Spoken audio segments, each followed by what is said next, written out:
Exodus 37. Bezalel made the ark of acacia wood, 2.5 cubits long, 1.5 cubits wide, and 1.5 cubits high. He overlaid it with pure gold, both inside and out, and made a gold molding around it. He cast 4 gold rings for it, and fastened them to its 4 feet, with 2 rings on one side and 2 rings on the other. Then he made poles of acacia wood, and overlaid them with gold. And he inserted the poles into the rings on the sides of the ark to carry it. He made the atonement cover of pure gold, 2.5 cubits long and 1.5 cubits wide. Then he made 2 cherubim out of hammered gold at the ends of the cover. He made 1 cherub on one end and the second cherub on the other. At the 2 ends he made them of one piece with the cover. The cherubim had their wings spread upward, overshadowing the cover with them. The cherubim faced each other, looking toward the cover. They made the table of acacia wood, 2 cubits long, 1 cubit wide, and 1.5 cubits high. Then they overlaid it with pure gold and made a gold molding around it. They also made around it a rim, a handbreadth wide, and put a gold molding on the rim. They cast 4 gold rings for the table and fastened them to the 4 corners where the 4 legs were. The rings were put close to the rim to hold the poles used in carrying the table. The poles for carrying the table were made of acacia wood and were overlaid with gold. And they made from pure gold the articles for the table, its plates and dishes and bowls and its pitchers for the pouring out of drink offerings. They made the lampstand of pure gold. They hammered out its base and shaft and made its flower-like cups, buds, and blossoms of one piece with them. 6 branches extended from the sides of the lampstand, 3 on one side and 3 on the other. 3 cups shaped like almond flowers with buds and blossoms were on one branch, 3 on the next branch, and the same for all 6 branches extending from the lampstand. And on the lampstand were 4 cups shaped like almond flowers with buds and blossoms. 1 bud was under the first pair of branches extending from the lampstand, a 2nd bud under the 2nd pair, and a 3rd bud under the 3rd pair, 6 branches in all. The buds and the branches were all of one piece with the lampstand hammered out of pure gold. They made it 7 lamps as well as its wick trimmers and trays of pure gold. They made the lampstand and all its accessories from 1 talent of pure gold. They made the altar of incense out of acacia wood. It was square, 1 cubit long and 1 cubit wide and 2 cubits high. Its horns of one piece with it. They overlaid the top and all the sides and the horns with pure gold, and made a gold molding around it. They made 2 gold rings below the molding, 2 on each of the opposite sides, to hold the poles used to carry it. They made the poles of acacia wood and overlaid them with gold. They also made the sacred anointing oil and the pure, fragrant incense, the work of a perfumer. Exodus 38. They built the altar of burnt offering of acacia wood, 3 cubits high. It was square, 5 cubits long and 5 cubits wide.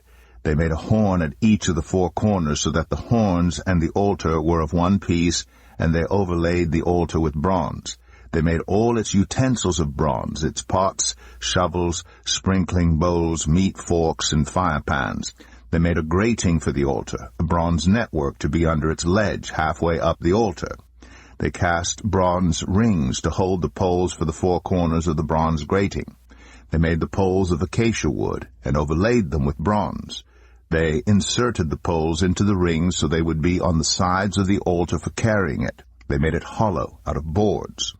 They made the bronze basin and its bronze stand from the mirrors of the women who served at the entrance to the tent of meeting.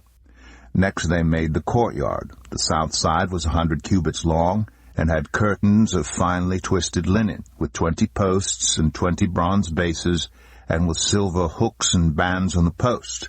The north side was also 100 cubits long, and had 20 posts and 20 bronze bases with silver hooks and bands on the post. The west end was 50 cubits wide and had curtains, with 10 posts and 10 bases, with silver hooks and bands on the posts. The east end toward the sunrise was also 50 cubits wide. Curtains 15 cubits long were on one side of the entrance with 3 posts and 3 bases, and curtains 15 cubits long were on the other side of the entrance to the courtyard with 3 posts and 3 bases. All the curtains around the courtyard were of finely twisted linen. The bases for the posts were bronze. The hooks and bands on the posts were silver, and their tops were overlaid with silver. So all the posts of the courtyard had silver bands. The curtain for the entrance to the courtyard was made of blue, purple, and scarlet yarn, and finely twisted linen, the work of an embroiderer. It was 20 cubits long, and like the curtains of the courtyard, 5 cubits high, with 4 posts and 4 bronze bases. Their hooks and bands were silver, and their tops were overlaid with silver. All the tent pegs of the tabernacle and of the surrounding courtyard were bronze. These are the amounts of the material used for the tabernacle. The tabernacle of the covenant law, which were recorded at Moses' command by the Levites under the direction of Ithamar, son of Aaron, the priest. Bezalel, son of Uri, the son of Hur, of the tribe of Judah, made everything the Lord commanded Moses. With him was Oholiab, son of Ahisamach, of the tribe of Dan, an engraver and designer, and an embroiderer in blue, purple, and scarlet yarn and fine linen. The total amount of the gold from the wave offering used for all the work on the sanctuary was 29 talents and 730 shekels, according to the sanctuary shekel. The silver obtained from those of the community who were counted in the census was 100 talents and 1,775 shekels, according to the sanctuary shekel. 1 becca per person, that is half a shekel, according to the sanctuary shekel, from everyone who had crossed over to those counted, 20 years old or more, a total of 603,550 men. The 100 talents of silver were used to cast the bases for the sanctuary and for the curtain, 100 bases from the 100 talents, 1 talent for each base. They used the 1,775 shekels to make the hooks for the posts, to overlay the tops of the post, and to make their bands. The bronze from the wave offering was 70 talents and 2,400 shekels. They used it to make the bases for the entrance to the tent of meeting, the bronze altar with its bronze grating and all its utensils, the bases for the surrounding courtyard and those for its entrance, and all the tent pegs for the tabernacle and those for the surrounding courtyard. Exodus 39. From the blue, purple, and scarlet yarn, they made woven garments for ministering in the sanctuary. They also made sacred garments for Aaron, as the Lord commanded Moses. They made the ephod of gold, and of blue, purple, and scarlet yarn, and of finely twisted linen. They hammered out thin sheets of gold and cut strands to be worked into the blue, purple, and scarlet yarn and fine linen, the work of skilled hands. They made shoulder pieces for the ephod, which were attached to 2 of its corners so it could be fastened.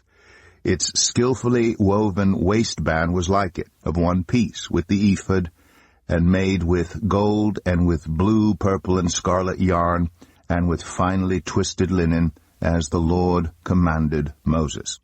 They mounted the onyx stones in gold filigree settings, and engraved them like a seal with the names of the sons of Israel. Then they fastened them on the shoulder pieces of the ephod as memorial stones for the sons of Israel, as the Lord commanded Moses. They fastened the breastpiece, the work of a skilled craftsman. They made it like the ephod, of gold, and of blue, purple, and scarlet yarn, and of finely twisted linen. It was square, a span long, and a span wide, and folded double. Then they mounted 4 rows of precious stones on it. The first row was cornelian, chrysolite, and beryl. The second row was turquoise, lapis lazuli, and emerald. The third row was jacinth, agate, and amethyst. The fourth row was topaz, onyx, and jasper. They were mounted in gold filigree settings. There were 12 stones, 1 for each of the names of the sons of Israel, each engraved like a seal with the name of one of the 12 tribes. For the breastpiece they made braided chains of pure gold like a rope. They made 2 gold filigree settings and 2 gold rings, and fastened the rings to 2 of the corners of the breastpiece. They fastened the 2 gold chains to the rings at the corners of the breastpiece, and the other ends of the chains to the 2 settings, attaching them to the shoulder pieces of the ephod at the front. They made 2 gold rings, and attached them to the other 2 corners of the breastpiece on the inside edge next to the ephod. Then they made 2 more gold rings, and attached them to the bottom of the shoulder pieces on the front of the ephod, close to the seam, just above the waistband of the ephod. They tied the rings of the breastpiece to the rings of the ephod with blue cord, connecting it to the waistband so that the breastpiece would not swing out from the ephod, as the Lord commanded Moses. They made the robe of the ephod entirely of blue cloth, the work of a weaver, with an opening in the center of the robe like the opening of a collar, and a band around this opening so that it would not tear. They made pomegranates of blue, purple, and scarlet yarn, and finely twisted linen around the hem of the robe. And they made bells of pure gold, and attached them around the hem between the pomegranates. The bells and pomegranates alternated around the hem of the robe to be worn for ministering, as the Lord commanded Moses. For Aaron and his sons they made tunics of fine linen, the work of a weaver, and the turban of fine linen, the linen caps, and the undergarments of finely twisted linen. The sash was made of finely twisted linen and blue, purple, and scarlet yarn, the work of an embroiderer, as the Lord commanded Moses. They made the plate, the sacred emblem, out of pure gold, and engraved on it, like an inscription on a seal, "Holy to the Lord." Then they fastened a blue cord to it to attach it to the turban, as the Lord commanded Moses. So all the work on the tabernacle, the tent of meeting, was completed. The Israelites did everything just as the Lord commanded Moses. Then they brought the tabernacle to Moses, the tent and all its furnishings, its clasps, frames, crossbars, posts, and bases, the covering of ram skins dyed red, and the covering of another durable leather, and the shielding curtain, the ark of the covenant law with its poles, and the atonement cover, the table with all its articles, and the bread of the presence, the pure gold lampstand with its row of lamps and all its accessories, and the olive oil for the light, the gold altar, the anointing oil, the fragrant incense, and the curtain for the entrance to the tent, the bronze altar with its bronze grating, its poles and all its utensils, the basin with its stand, the curtains of the courtyard with its posts and bases, and the curtain for the entrance to the courtyard, the ropes and tent pegs for the courtyard, all the furnishings for the tabernacle, the tent of meeting, and the woven garments worn for ministering in the sanctuary, both the sacred garments for Aaron the priest, and the garments for his sons when serving as priests. The Israelites had done all the work just as the Lord had commanded Moses. Moses inspected the work and saw that they had done it just as the Lord had commanded. So Moses blessed them. Exodus 40. Then the Lord said to Moses, "Set up the tabernacle, the tent of meeting, on the first day of the first month. Place the ark of the covenant law in it, and shield the ark with the curtain. Bring in the table, and set out what belongs on it. Then bring in the lampstand, and set up its lamps. Place the gold altar of incense in front of the ark of the covenant law, and put the curtain at the entrance to the tabernacle. Place the altar of burnt offering in front of the entrance to the tabernacle, the tent of meeting. Place the basin between the tent of meeting and the altar, and put water in it. Set up the courtyard around it, and put the curtain at the entrance to the courtyard. Take the anointing oil, and anoint the tabernacle and everything in it. Consecrate it and all its furnishings, and it will be holy. Then anoint the altar of burnt offering and all its utensils. Consecrate the altar, and it will be most holy. Anoint the basin and its stand, and consecrate them. Bring Aaron and his sons to the entrance to the tent of meeting, and wash them with water. Then dress Aaron in the sacred garments. Anoint him, and consecrate him so he may serve me as priest. Bring his sons, and dress them in tunics. Anoint them just as you anointed their father, so they may serve me as priests. Their anointing will be to a priesthood that will continue throughout their generations. Moses did everything just as the Lord commanded him. So the tabernacle was set up on the first day of the first month in the second year. When Moses set up the tabernacle, he put the bases in place, erected the frames, inserted the crossbars, and set up the posts. Then he spread the tent over the tabernacle, and put the covering over the tent, as the Lord commanded him. He took the tablets of the covenant law and placed them in the ark, attached the poles to the ark, and put the atonement cover over it. Then he brought the ark into the tabernacle, and hung the shielding curtain, and shielded the ark of the covenant law, as the Lord commanded him. Moses placed the table in the tent of meeting on the north side of the tabernacle outside the curtain, and set out the bread on it before the Lord, as the Lord commanded him. He placed the lampstand in the tent of meeting opposite the table on the south side of the tabernacle, and set up the lamps before the Lord, as the Lord commanded him. Moses placed the gold altar in the tent of meeting in front of the curtain, and burned fragrant incense on it, as the Lord commanded him. Then he put up the curtain at the entrance to the tabernacle. He set the altar of burnt offering near the entrance to the tabernacle, the tent of meeting, and offered on it burnt offerings and grain offerings, as the Lord commanded him. He placed the basin between the tent of meeting and the altar, and put water in it for washing. And Moses and Aaron and his sons used it to wash their hands and feet. They washed whenever they entered the tent of meeting or approached the altar, as the Lord commanded Moses. Then Moses set up the courtyard around the tabernacle and altar, and put up the curtain at the entrance to the courtyard, and so Moses finished the work. Then the cloud covered the tent of meeting, and the glory of the Lord filled the tabernacle. Moses could not enter the tent of meeting because the cloud had settled on it, and the glory of the Lord filled the tabernacle. In all the travels of the Israelites, whenever the cloud lifted from above the tabernacle, they would set out. But if the cloud did not lift, they did not set out until the day it lifted.